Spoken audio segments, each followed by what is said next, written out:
జై శ్రీమన్నారాయణ. నా పేరు అవసరాల వెంకట రామానుజాచార్యులు. దివ్యజ్యోతి ఆస్ట్రాలజీ యూట్యూబ్ ఛానల్కి స్వాగతం.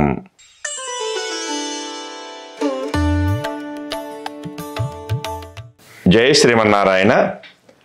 దివ్యజ్యోతి ఆస్ట్రాలజర్ ద్వారా ఈరోజు మనం ధనస్సు రాశి యొక్క ఫలితాలని తెలుసుకోబోతున్నాం. సెప్టెంబర్ 8వ తారీఖు నుంచి 14వ తారీఖు లోపు, రాబోయే 8 నుంచి 14వ తారీఖు లోపు ఈ ధనస్సు రాశి యొక్క ఫలితాలు ఎలా ఉన్నాయి అనేది మనం ఇప్పుడు తెలుసుకుందాం. ధనస్సు రాశిలో మూలా నక్షత్రం 1, 2, 3, 4 పాదములు, పూర్వాషాఢ నక్షత్రం 1, 2, 3, 4 పాదములు, ఉత్తరాషాఢ నక్షత్రం 1 పాదము కలిపి మొత్తం 9 పాదాలతో ఉన్నాయి. అందువల్ల ఇప్పుడు ఈ ధనస్సు రాశిలో జన్మించిన వాళ్ళందరూ, అంటే మూల, పూర్వాషాఢ మరియు ఉత్తరాషాఢ ప్రథమ చరణం వాళ్ళందరూ కూడా ఈ యొక్క ధనస్సు రాశి యొక్క ఫలితాలని చూస్తారని కోరుతున్నాను.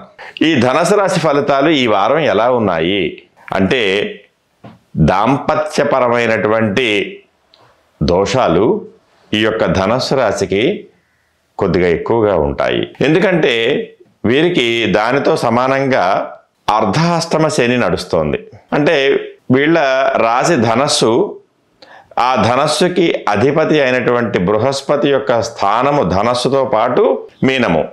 అయితే ఆయన ప్రస్తుతానికి ఆ మీనాధిపతి అయినటువంటి బృహస్పతి మిథునంలో, అంటే సప్తమ స్థానం కళత్ర స్థానంలో బృహస్పతి ఉండడము.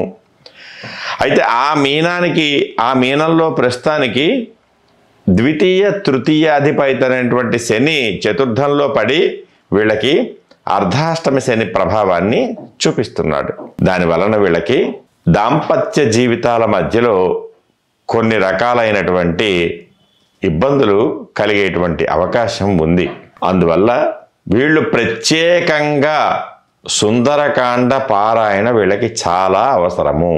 వీలైతే ఇప్పుడు నేను చెప్పినటువంటి 8వ తారీఖు నుంచి 14వ తారీఖు వరకు ఉండేటువంటి రోజులలో 3 రోజులు కానీ 7 రోజులు కానీ ఎంచుకొని సుందరకాండ పారాయణ మీరు చేసుకోవడం కానీ, లేకపోతే ఎవరైనా సద్బ్రాహ్మణుని పెట్టి చేయించుకోవడం కానీ చేసి ఆ తీర్థాన్ని స్వీకరించడం ద్వారా మీకు ఈ వారంలో వచ్చేటువంటి మనశ్శాంతి లేకపోవడం లేదా అనారోగ్యాలు అనేటువంటివన్నీ కూడా నివారణ అవుతాయి.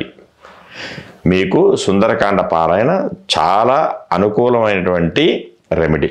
అందువల్ల ఈ ధనస్సు రాశి వాళ్ళు భర్తతోటి చాలా దాంపత్య జీవితాన్ని మంచిగా అనుభవిస్తూ సుఖంగా ఉండాలి అంటే వీళ్ళు వీలైనంత వరకు భర్తతోటి లేదంటే భార్యతోటి వాదనకి దిగకుండా, ఏదన్నా ఇప్పుడు భార్యాభర్తల మధ్యలో చిన్న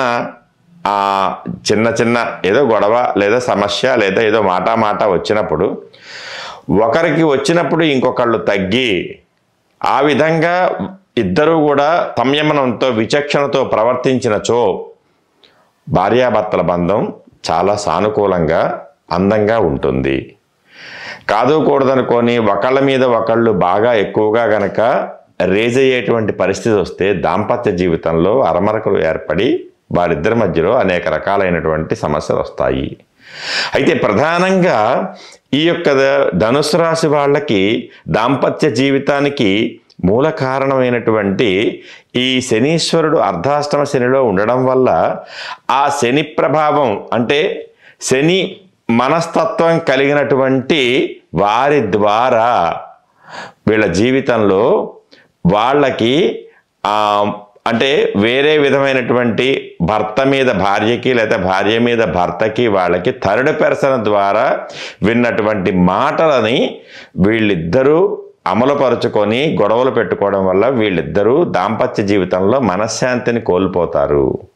అందువల్ల దంపతులు సుఖంగా ఉండాలి అంటే, ధనస్సు రాశికి సంబంధించిన దంపతులు సుఖంగా ఉండాలి అంటే అర్జెంటుగా 3వ వ్యక్తి ఎవరి ద్వారా అయితే మీకు సమస్యగా, లేకపోతే వారి వల్లే మీకు ఏ కారణం చేతైనా వారే మీకు ప్రధానమైనటువంటి నిర్బంధము లేకపోతే వారే మీకు అనుకూలమైనటువంటి వ్యక్తులు కాదు అనుకున్న వాళ్ళని ఇమీడియట్గా పక్కన పెట్టి సుందరకాండ పారాయణ చేసుకొని ఆంజనేయ స్వామి యొక్క సీతారామచంద్ర స్వామి యొక్క దివ్య అనుగ్రహాన్ని పొంది ఈ మూడో వ్యక్తులందరినీ కూడా పక్కన పెట్టి భార్యాభర్తలు ఇద్దరు కూడా సుఖంగా కాపురం చేసుకోవడానికి అనుకూలమైనటువంటి సమయము. ఎందుకంటే ఇప్పుడు ఉండేటువంటి గోచారాల ప్రకారంగా మిగతా గ్రహాలన్నీ కూడా మనం లెక్కేసుకున్నప్పటికీ కూడా ప్రధానంగా మిథున రాశి వారికి అర్ధాష్టమ శని ప్రభావం చాలా ఎక్కువగా చూపిస్తోంది. కాబట్టి మీరు ప్రధానంగా సుందరకాండ పారాయణ చేసుకోండి.